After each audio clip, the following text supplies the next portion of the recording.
আমি প্ৰতি বছৰে পূব যোৰহাট খণ্ড প্ৰাথমিক শিক্ষক সন্মিলনীৰ উদ্যোগত আমি শিক্ষকসকলৰ বিভিন্ন প্ৰতিভাৰ ওপৰত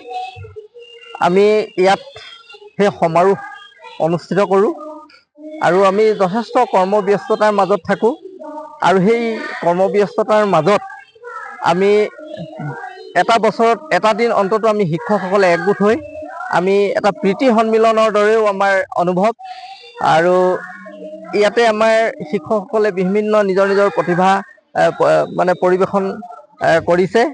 আৰু আমাৰ যিসকল জ্যেষ্ঠ শিক্ষক আমাৰ অগ্ৰজ আছিলে যিসকল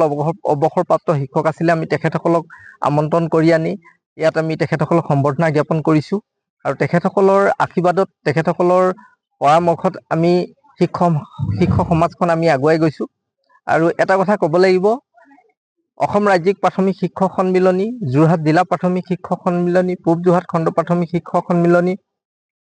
অন্তৰ্গত আমাৰ 8টা শাখা আছে আৰু প্ৰতিটো শাখাই আমাৰ ইয়াত সহযোগ কৰিছে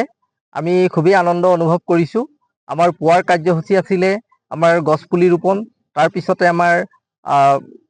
সন্মিলনীৰ পতাকা উত্তোলন আৰু তাৰ পিছত আমাৰ স্মৃতি তৰ্পণ আমাৰ এখন গ্ৰন্থ উন্মোচন কৰা হ'ল আৰু আপোনাসকলেও হয়তো অৱগত হৈছিলে নকছাৰী শাখা সন্মিলনীৰ দুগৰাকী কৰ্মৰত শিক্ষক তিলক গগৈ ছাৰ আৰু অম্বিয়াৰা বেগম লাহন বাইদেউৰ অকাল বিয়োগ হৈছিলে তেখেতসকলৰ স্মৃতিটো আমি তাত আমাৰ স্মৃতি গ্ৰন্থত আমি জড়িত কৰিছোঁ আৰু অনাগত সময়ত শিক্ষক সন্মিলনীয়ে এনেধৰণে ঐক্যবদ্ধভাৱে থাকি শিক্ষকৰ ঐক্যতা বজাই ৰাখি আমি শিক্ষকসকলৰ সমস্যাৰাজিও সমাধানৰ পদক্ষেপত আমি সদায় অগ্ৰণী ভূমিকা লৈ আহিছোঁ আৰু লগতে আমি ছাত্ৰ ছাত্ৰীসকলৰ যিখিনি সমস্যা সেইখিনিও আমি আমাৰ সমাধানৰ কাৰণে আমি সদায় পদক্ষেপ লৈ আহিছোঁ আপোনাসকল আমাৰ সকলোৱে জানে যে শিক্ষকসকল সমাজৰ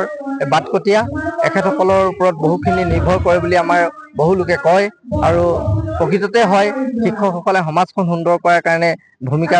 লোৱা হয় আৰু সেয়ে আমি অংশ হিচাপে আমাৰ শিক্ষক শিক্ষয়িত্ৰীসকলৰ ঐক্যতাৰ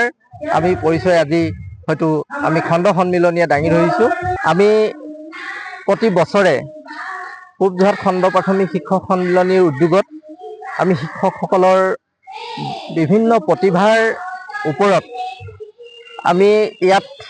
সেই সমাৰোহ অনুষ্ঠিত কৰোঁ আৰু আমি যথেষ্ট কৰ্মব্যস্ততাৰ মাজত থাকোঁ আৰু সেই কৰ্মব্যস্ততাৰ মাজত আমি এটা বছৰত এটা দিন অন্তত আমি শিক্ষকসকলে একগোট হৈ আমি এটা প্ৰীতি সন্মিলনৰ দৰেও আমাৰ অনুভৱ আৰু ইয়াতে আমাৰ শিক্ষকসকলে বিভিন্ন নিজৰ নিজৰ প্ৰতিভা মানে পৰিৱেশন কৰিছে আৰু আমাৰ যিসকল জ্যেষ্ঠ শিক্ষক আমাৰ অগ্ৰজ আছিলে যিসকল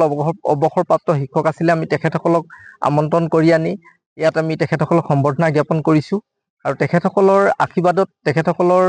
পৰামৰ্শত আমি শিক্ষক সমাজখন আমি আগুৱাই গৈছোঁ আৰু এটা কথা ক'ব লাগিব অসম ৰাজ্যিক প্ৰাথমিক শিক্ষক সন্মিলনী যোৰহাট জিলা প্ৰাথমিক শিক্ষক সন্মিলনী পূব যোৰহাট খণ্ড প্ৰাথমিক শিক্ষক সন্মিলনী অন্তৰ্গত আমাৰ 8টা শাখা আছে আৰু প্ৰতিটো শাখাই আমাৰ ইয়াত সহযোগ কৰিছে আমি খুবেই আনন্দ অনুভৱ কৰিছোঁ আমাৰ পুৱাৰ কাৰ্যসূচী আছিলে আমাৰ গছপুলি ৰোপণ তাৰ পিছতে আমাৰ সন্মিলনীৰ পতাকা উত্তোলন আৰু তাৰ পিছত আমাৰ স্মৃতি তৰ্পণ আমাৰ এখন গ্ৰন্থ উন্মোচন কৰা হ'ল আৰু যিকোনো খবৰৰ বাবে যোগাযোগ কৰক 7099017330 লগতে 7099017110 নম্বৰত।